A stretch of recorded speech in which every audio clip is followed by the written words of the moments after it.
এখন আমি যদি না যাই, এবার বলেন আমাকে একজন চাকরি দিবে, অনেক বড় পদের চাকরি, এবার আমাকে আসছে বাড়িতে নেওয়ার জন্য, এসে বলতেছে ভাই হুজুর চলেন আপনাকে আমি বড় ধরনের একটা চাকরি দিয়ে দিব, চলেন। এবার আমি বলতেছি কি না আমার এগুলো চাকরির দরকার নেই।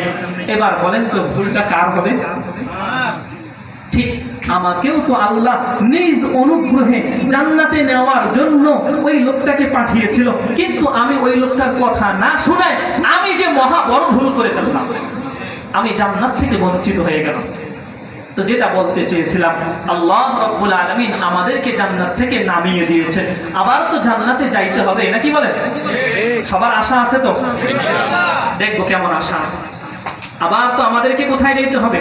জান্নাতে পৌঁছাইতে হবে। তাহলে এই যে এত দূরের পথ, প্রথম আসমান থেকে জমিন থেকে আসমান এত দূরের দূরত্ব, আবার কি দ্বিতীয় আসমান থেকে তৃতীয় আসমান এত দূরের দূরত্ব, আবার তৃতীয় আসমান থেকে চতুর্থ আসমান এত দূরের দূরত্ব, তাহলে আমি একটা স্বাভাবিক মুসলমান এক হাত উড়ে যাওয়ার আমার ক্ষমতা নেই, আছে কি বলেন?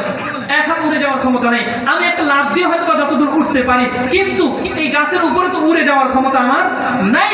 ঠিক আল্লাহ রাব্বুল আলামিন নিজ অনুগ্রহে আমাকে এই অধম মুসলমানকে, আমাকে আপনাকে নিজ অনুগ্রহে আবার জান্নাতে টেনে নেবেন। সুবহানাল্লাহ। এর জন্য কি করতে হবে? আল্লাহ রাব্বুল আলামিন বলেন আতাসিমু বিহাবলিল্লাহি জামিআ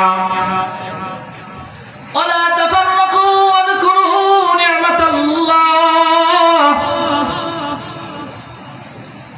ও আমার বান্দারা, তোমরা সকলেই মিলে ঐক্যবদ্ধ হয়ে, ঐক্যতার সাথে একতাবদ্ধ হয়ে আমার রজ্জুকে শক্ত করে ধরো।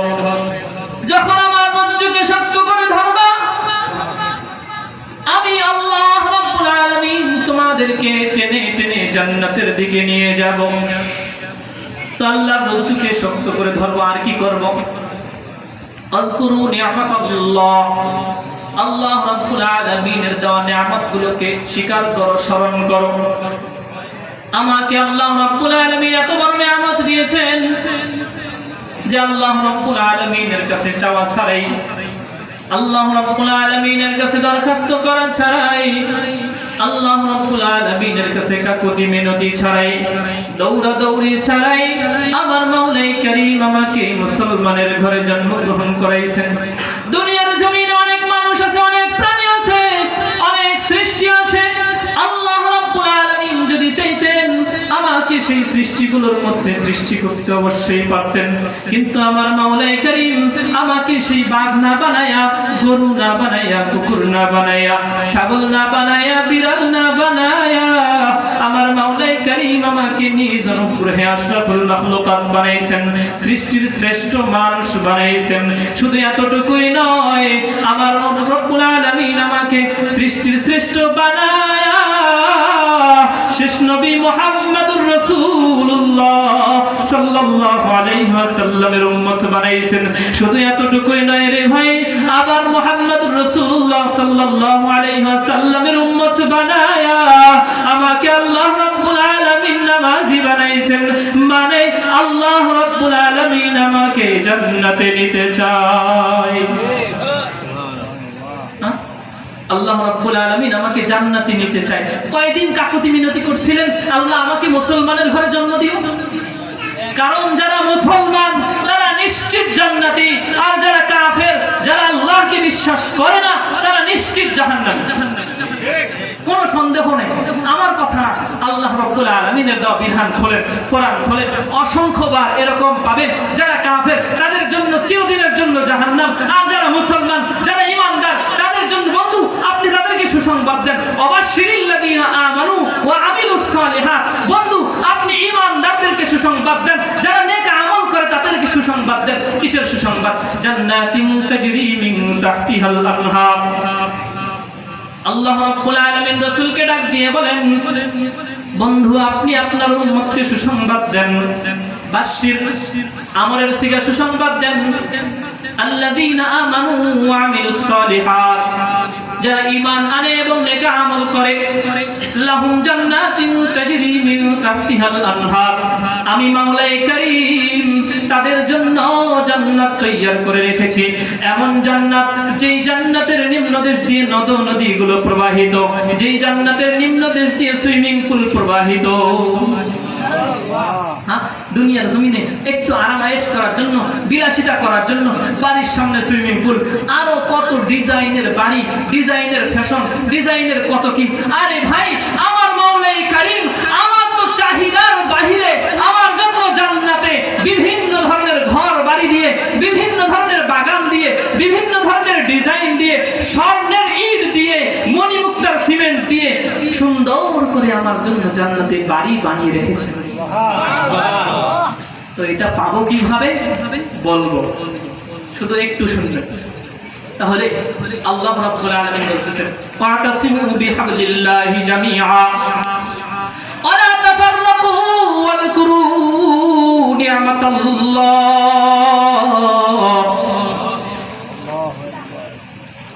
আল্লাহ রাব্বুল আলামিনের রজ্জুকে শক্ত করে ধরো, সবাই একতাবদ্ধ হও,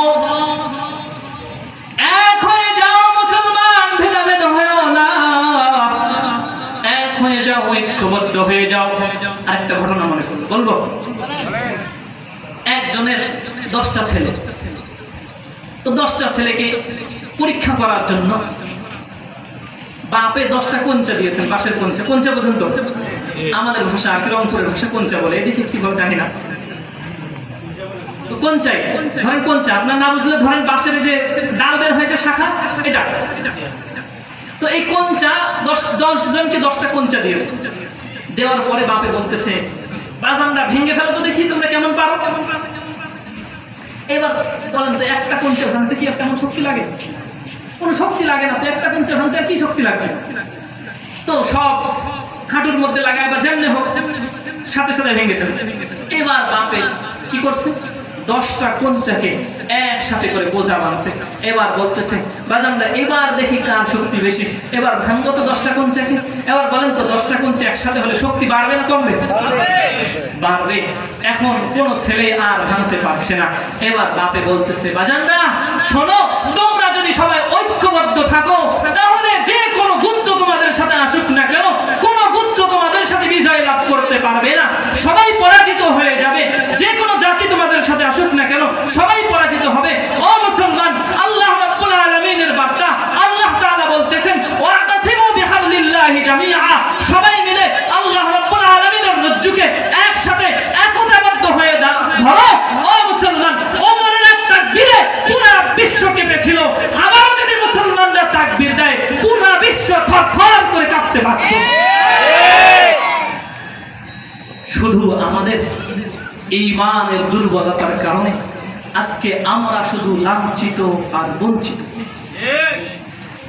কারণ সবচেয়ে আফসোসের বিষয় হলো এই যে একটা আয়োজন, আচ্ছা বলেন তো, এটা নেক আয়োজন না বদ আয়োজন? এটা কি বায়োস্কোপ দেখানোর মতো আয়োজন না আল্লাহ রাব্বুল আলামিন পর্যন্ত পৌঁছার আয়োজন? আল্লাহ রাব্বুল আলামিন পর্যন্ত পৌঁছার আয়োজন। এখন আফসোসের বিষয় হলো, আমরা তো এই এলাকায় সবাই মুসলমান, হিন্দু মনে হয় খুব কম, কিন্তু এই যে অল্প একটু জায়গা, এখনো এই জায়গা ভরে নাই। এই জায়গা তো মানুষ এত অল্প না, মানুষ কি এত অল্প না? কিন্তু আফসোসের বিষয় দেখেন, আল্লাহ রাব্বুল আলামিন চান আমাদেরকে জান্নাতে নিয়ে যাওয়ার জন্য। এজন্য বিভিন্ন জায়গায় জায়গায় মাহফিলগুলো অনুষ্ঠিত হয়। কারণ কি জানেন? আল্লাহ রাব্বুল আলামিন চান ওই যে কোন বক্তার কথায়, কোন মুফাসসিরের কথায়, কোন ব্যক্তির কথায় আমার দিলের মধ্যে একটা দাগ লেগে যায়, আর আমি গুনাহ সব ছেড়ে দিয়ে ঈমানের দিকে এসে যাই, আল্লাহ রাব্বুল আলামিনের নৈকট্যশীল হয়ে যাই। এজন্য জায়গায় জায়গায় মাহফিলগুলো হয়।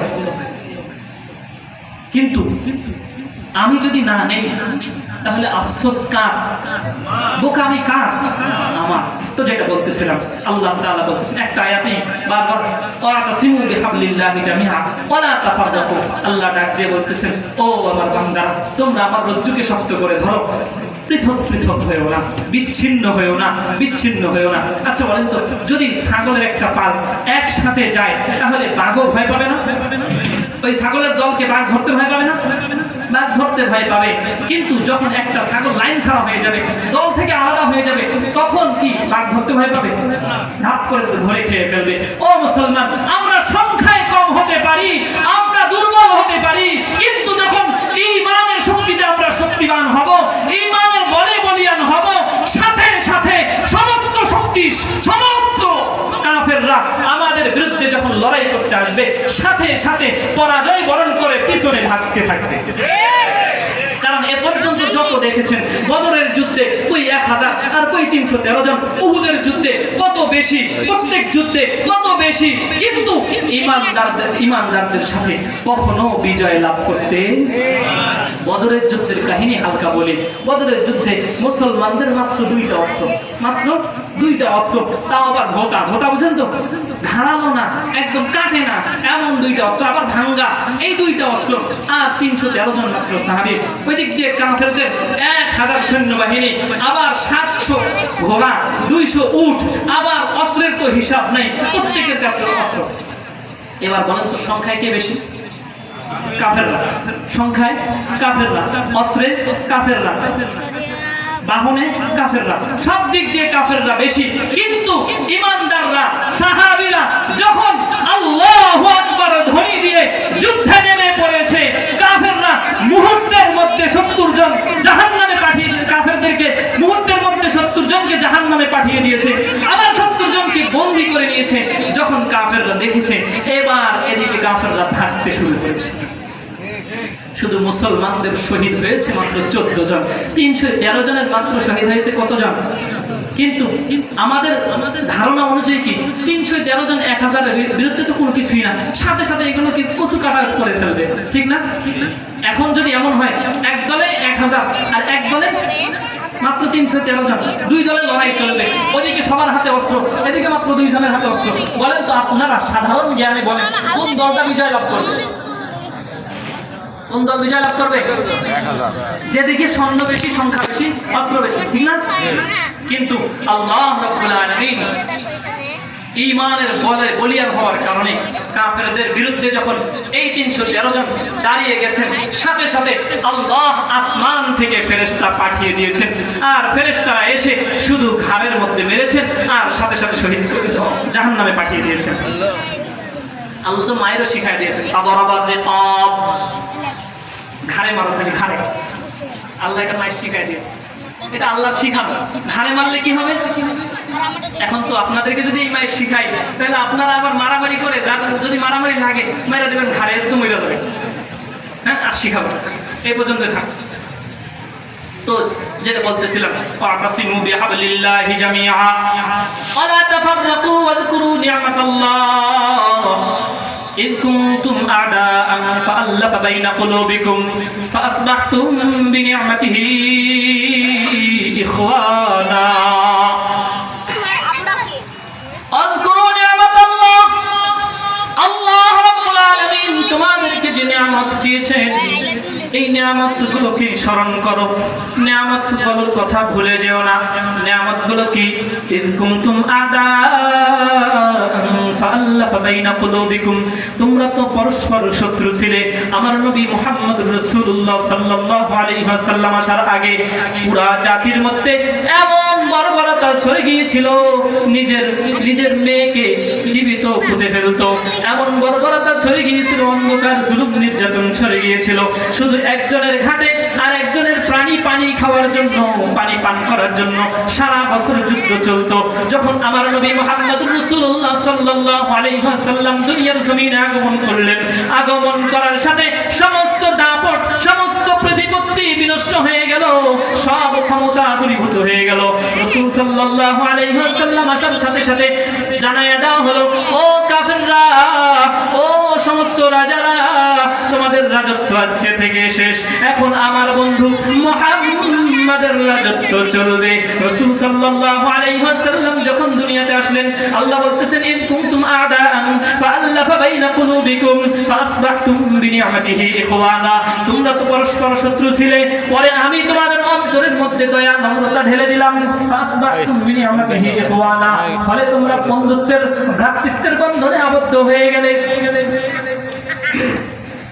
وكنتم على شفا حفرة من النار আল্লাহ বলতেছেন তোমরা তো একবারে জাহান্নামের দ্বার প্রান্তে গিয়েছিলে, একবারে জাহান্নামের কিনারায়। এই হলো জাহান্নামের গর্ত। কথা অনুযায়ী যেটা বুঝলেন, এই যে জাহান্নামের গর্ত, এই জাহান্নামের গর্তের মধ্যে একবার কিনারায় দাঁড়াইছিলাম, সামান্য পা পিছলে গেলে এই জাহান্নামে পড়ে যেত। অগ্নিকুণ্ড। وكنتم على شفا حفرة من النار তোমরা তো একবারে অগ্নিকুণ্ডের কিনারায় দাঁড়ায় ছিলা। فأنقذكم منها এরপরে আমি আল্লাহ আমার অনুগ্রহে, আমার দয়ায়, আমার মমতায় তোমাদেরকে আমার নবী মুহাম্মদুর রাসূলুল্লাহ সাল্লাল্লাহু আলাইহি ওয়াসাল্লামকে পাঠায়া আবার সেই জাহান্নামের দ্বার প্রান্ত থেকে টেনে টেনে টেনে টেনে আবার জান্নাতের দিকে নিয়ে আসলাম। আসলেই তো আমরা জাহান্নাম, যদি আমার নবী মুহাম্মদ রাসূলুল্লাহ সাল্লাল্লাহু আলাইহি ওয়াসাল্লাম না আসতো তাহলে তো বর্বরতা চলতেই থাকতো, আর বর্বরতা চলতেই থাকলে আমাদের জন্য তো জাহান্নাম নির্ধারিত হয়ে যেত। কারণ গুনাহ যখন বেশি হয়, নাফরমানি যখন বেশি হয়, তখন তো অন্তরে মোহর মেরে দেওয়া হয়, তখন তো ঈমান চলে যায়। এজন্য আল্লাহ রাব্বুল আলামিন আমাদেরকে এত সুন্দর মায়ার ডাক দিয়ে বলতেছেন, ও আমার বান্দারা তোমরা আল্লাহর রজ্জুকে শক্ত করে ধরো। এবার বলবো সেই রজ্জুটা কি।